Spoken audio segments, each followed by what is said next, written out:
2 দিন টিউশনি করার পর তৃতীয় দিন ছাত্রীর মা আমাকে ডেকে আমার হাতে একটা খাম দিয়ে বলল, কাল থেকে তোমার আর আমার মেয়েকে পড়াতে হবে না। তুমি 2 দিন আমার মেয়েকে পড়িয়েছ, আমি তোমাকে 1 মাসের টাকা দিলাম। আমি অবাক হয়ে ছাত্রীর মাকে বললাম, আন্টি কিছু মনে না করলে একটা কথা জানতে পারি কি? আমার অপরাধটা কি? আন্টি অন্যদিকে মুখ ফিরিয়ে বললেন, না তোমার কোনো অপরাধ নেই, এমনিতেই তোমাকে আসতে হবে না। আমি তখন ছাত্রীর মাকে বললাম, আন্টি আমি আপনার মেয়েকে 1 মাস পড়াই, তারপর যদি আপনার মনে হয় আমি আপনার মেয়েকে ঠিক মতো পড়াতে পারছি না, তখন না হয় আমাকে বাদ দিয়ে দিবেন, আমার আপত্তি থাকবে না। এবার ছাত্রীর মা আমার দিকে তাকিয়ে বলল, আসলে আমার মেয়ে তোমার কাছে পড়তে চাচ্ছে না। শুধু ভালো পড়ালেই হয় না, একটু দেখতে শুনতেও ভালো হতে হয়। তোমায় দেখলে নাকি আমার মেয়ে ভয় পেয়ে যায়। আমি আন্টির হাতে খামটা দিয়ে বললাম, টিউশনি করতে হলে যে ফর্সা ভালো চেহারার অধিকারী হতে হয় তা আগে জানতাম না। যদি জানতাম তাহলে বিশ্বাস করেন আমি আপনার মেয়েকে কখনোই পড়াতে আসতাম না। ছাত্রীর বাসা থেকে বের হয়ে রাস্তায় হাঁটছি আর কলেজের জীবনের কথা ভাবছি। কলেজে একবার একটা অনুষ্ঠানে উপস্থাপনার জন্য স্যার ভালো একজন উপস্থাপক খুঁজছিলেন। আমি সবার সামনে হাত তুলে বলেছিলাম, স্যার আমি ভালো উপস্থাপনা করতে পারি। স্কুলে পড়ার সময় বিভিন্ন অনুষ্ঠানে আমি উপস্থাপনা করতাম। স্যার আমায় ভালো করে দেখে হাসতে হাসতে বলেছিল, তোর মতো কাউয়া যদি উপস্থাপন করে তাহলে অনুষ্ঠানে যে কয়জন মানুষ আসবে সে মানুষগুলোকেও খুঁজে পাওয়া যাবে না। স্যারের এই কথা রাতারাতি আমার নাম আবুল বাছার পিয়াস থেকে কাউয়া বাছার পিয়াস হয়ে গিয়েছিল। তখন আমায় কেউ আর আবুল বাছার পিয়াস নামে চিনত না, সবাই চিনত কাউয়া পিয়াস নামে। কয়েকদিন আগে ময়মনসিংহ থেকে ঢাকা যাচ্ছিলাম। আমার পাশের সিটে বসেছিল সুন্দরী একটা মেয়ে। আমি যখন আমার সিটে বসতে যাব তখন মেয়েটা নাক মুখে ওড়না দিয়ে চেপে ধরলো। বাস কিছু দূর যাওয়ার পরেই মেয়েটা বাসের কন্ডাক্টরকে ডেকে বলল, আমার এই সিটটা পাল্টে দেন তো, আমি অন্য কোথাও বসবো। বাসের কন্ডাক্টর আমার দিকে অগ্নিদৃষ্টি নিয়ে তাকালো, তারপর মেয়েটাকে বলল, আপা এই লোকটা কি আপনার সাথে অসভ্যতামি করেছে? যদি কোনো রকম কোনো কিছু করে থাকে তাহলে বলেন, আমি এখনই লোকটাকে বাস থেকে নামিয়ে দিতেছি। কন্ডাক্টরের মুখ থেকে এমন কথা শুনে বাসের অন্য সব যাত্রীরা আমার উপর খেপে উঠল। একজন লোক তো চিৎকার করে বলেই উঠল, অবশ্যই নোংরামি করেছে, তা না হলে আপা সিট ছেড়ে উঠতে যাবে কেন? এক ভদ্রমহিলা মুখ বাঁকিয়ে বলল, চেহারা দেখেই তো বোঝা যায় বদমাইশ টাইপ। এইসব কুলাঙ্গারদের জন্য মেয়েদের রাস্তাঘাটে চলাচল এখন দায় হয়ে পড়েছে। এমন একটা অবস্থায় পড়ে গিয়েছিলাম যে বাসের সবাই মিলে আমাকে মারার মতো অবস্থা। আমি বহু কষ্টে সবাইকে থামিয়ে দিয়ে মেয়েটাকে বললাম, আপনি আমার ছোট বোনের মতো, আমি কি আপনার সাথে কোনো নোংরামি করেছি? মেয়েটা মাথা নিচু করে বলল, না। আমি তখন বাসের যাত্রীদের বললাম, ভাই আমার অপরাধটা কি জানেন? আমার অপরাধ হলো আমি দেখতে কালো। আপনাদের মতো সাদা চামড়া কিছু মানুষ মনে করে আমাদের মতো কালো মানুষের গা থেকে দুর্গন্ধ বের হয়। আপনাদের ধারণা পৃথিবীর সমস্ত খারাপ মানুষ কালোই হয়। যে ভদ্রমহিলা আমাকে বদমাইশ কুলাঙ্গার বলেছিল সেই মহিলার কাছে গিয়ে বললাম, আপনি আমার চেহারা দেখে বুঝে গেলেন আমি বদমাইশ। বিশ্বাস করেন আমি কোনো বদমাইশি করেছি তো দূরের কথা, আজ পর্যন্ত কোনো মেয়ের দিকে খারাপ দৃষ্টিতে তাকাইনি পর্যন্ত, কিন্তু কেন জানি না এই মুহূর্তে আপনার সাথে আমার বদমাইশি করতে ইচ্ছে করছে।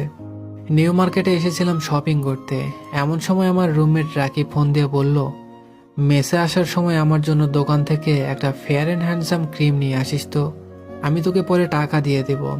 রাকিবের কথা মতো কসমেটিক্সের দোকানে গিয়ে ক্রিমের কথা বলতেই দোকানের ছেলেটা আমায় দেখে মুচকি হাসলো, তারপর আমার হাতে ক্রিমটা দিতে দিতে বলল, শুধু শুধু ভাই টাকাগুলো জলে ফেলবেন।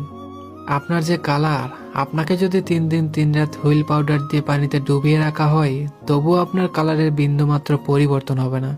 দোকানের ছেলেটার কথা শুনে মনে হচ্ছিল ওর গালে একটা সজোরে থাপ্পড় মারি, কিন্তু ওরই বাকি দোষ। দোষ তো আমার বাবা মার, কারণ ওনারা আমাকে জন্ম দিয়েছে। দোকান থেকে বের হয়ে মাকে ফোন দিলাম। মা ফোনটা রিসিভ করতে আমি মাকে বললাম, মা শুনেছি বাবা মা কোনো পাপ করলে তার দায়ভার কিছুটা সন্তানের উপর এসে পড়ে। তোমরা কি কোনো পাপ করেছিলে যার ফলস্বরূপ তোমাদের ঘরে আমার মতো একটা কালো ছেলের জন্ম নিল? মা আমার কথা শুনে কাঁদতে কাঁদতে বলল, তুই আবার তোর গায়ের রং কালো দেখে মন খারাপ করছিস? তুই কালো দেখে কি হয়েছে? তুই আমার কাছে সোনার টুকরা ছেলে। মা কেঁদে দিয়েছিল দেখে আমি মাকে হাসানোর জন্য বললাম, দেখলে মা তুমিও আমায় তেমন ভালোবাসো না, যদি ভালোবাসতে তাহলে সোনার টুকরা না হীরার টুকরা বলে ডাকতে। আমার কথা শুনে মা হাসতে হাসতে বলল, তুই আমার কোহিনূর হীরার টুকরা ছেলে। সবাই আমাকে কালো বলে দূরে সরিয়ে রাখলেও মা বাবার দোয়া আমার কাছে সব সময় ছিল, আর সেই জন্য হয়তো আমি খুব ভালো একটা চাকরি পেয়েছি চাকরি পাওয়ার পর থেকেই আমার উপর বাবা মা অত্যাচার শুরু করলো বিয়ে করার জন্য। আমিও বিয়ে করব বলে রাজি হয়েছি, তবে একটা শর্ত দিয়েছি, বিয়ে করলে আমি কালো কোনো মেয়েকেই করব। আজ মেয়ে দেখতে যাব, মাকে ডেকে বললাম মেয়ে কালো তো? মা বলল আমি মেয়েকে এর আগেও দেখেছি, মেয়ের গায়ের রং কালোই, কিন্তু আজ আমরা দেখতে যাব বলে মেকআপ করে হয়তো সুন্দরী হয়ে যাবে, তবে চিন্তা করিস না, মুখ ধোয়ার পর মেয়ে আবার কালো হয়ে যাবে। আমি ড্রয়িং রুমে বসে আছি মেয়ে দেখার জন্য। কিছুক্ষণ পর মেয়ে আসলো। মেয়েকে দেখে কয়েক মিনিটের জন্য আমি হতভম্ব হয়ে গেলাম।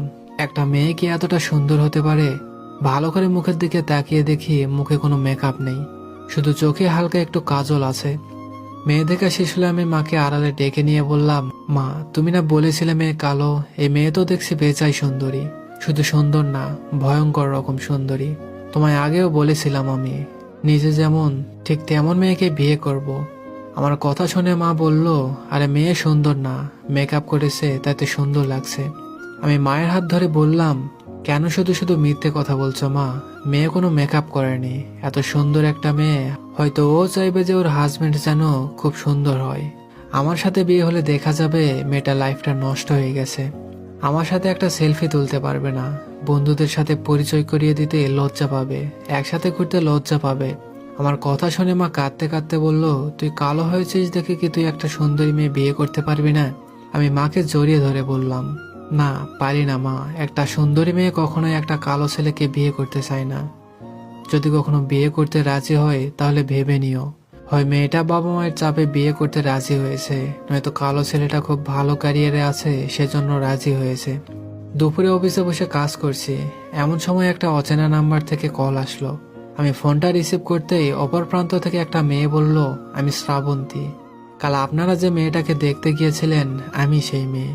আমি অবাক হয়ে জিজ্ঞাসা করলাম, আপনি আমায় হঠাৎ ফোন দিলেন যে? মেয়েটি তখন বলল, আমি আপনার অফিসের নিচে, দয়া করে একটু আসবেন, আপনার সাথে আমার জরুরি কিছু কথা আছে।